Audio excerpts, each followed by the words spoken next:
to just bring up something that was there with all of the books I was reading, and that was strongest in the literature and poetry and drama that I was reading, and that is that people are complicated. Yeah. That how is it that more men do violence than nonviolence? That and as you started to watch how relationships were, there was very little education in healthy relationships or even a knowledge of healthy relationships. Most all of the professors were men. Well, I liked how you've talked about reading Dostoevsky. Uh-huh. Because he describes practically indescribable situations, and people who are desperate, complicated people, not, an easy people to know, and that you found that a much better context for understanding humans was their complexity and their ununderstandability than studying a book which says this is the urinary tract and blah, blah, blah, blah. And I thought that was really unusual. It's why I read those fat 19th century novels. Right. You got a sense of breadth. And that was really important, breadth. Yeah. That so again, there isn't one kind of woman or one right. kind of man or one kind of child, that everybody is different. Right. And that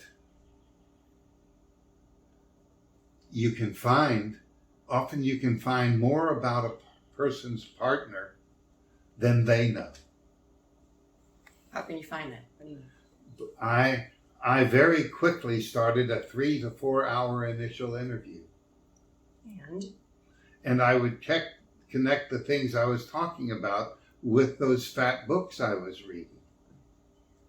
Tell me about your work. What do you enjoy about your work?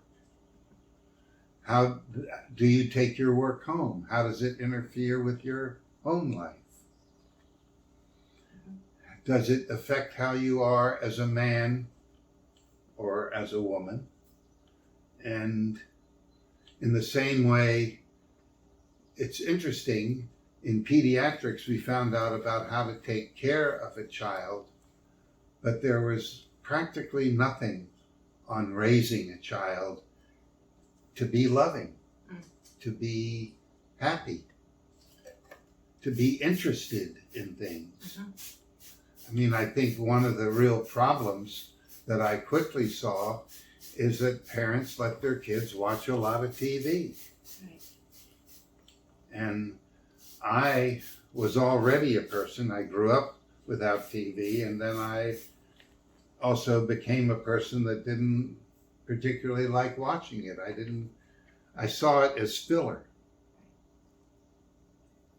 How do you connect what you're talking about right now to Teachers Appreciation Day? Well, when I think of Teacher Appreciation Day, I think of teachers I remember. Mr. Root for mathematics. That there were... His name was Mr. Root? Mr. Root. Yeah. People said, square root. But people that loved their subject. English teachers that loved Shakespeare. Right. And you could see them even get lost in the classroom about Shakespeare, and then you would see the few nerds in the class go up, or the ones that acted in one of the plays. Right now I'm in Macbeth, and oh boy, how can you like Macbeth? So you had Mr. Root, and he was your math teacher. Right, and he was... And I know you like math. I liked math. And you have a math brain. And I was a math nerd, and it's funny, Mr. Root didn't shine as a nerd. He was more background as a nerd. What would that mean? Well, he was an eccentric fellow. He looked odd, and he didn't want to push you knowing complicated math if you weren't interested. And that is a huge thing for a teacher. You know, if I really had one thing to say to a teacher, be really interested in what you're teaching. Have it show that if no one in the class is interested, show that you're really interested. Yeah. Because often teachers would treat Shakespeare different than Milton. Yes. And there would be, you know, American literature people loved Poe. And as they were introducing the idea of getting something from something, see, you can take from a teacher and take it to the book you're reading, not for schoolwork, but because of the teacher's interest. And that was really big for me. And yeah, I had a teacher. I want to look at the camera and say, I was influenced by teachers.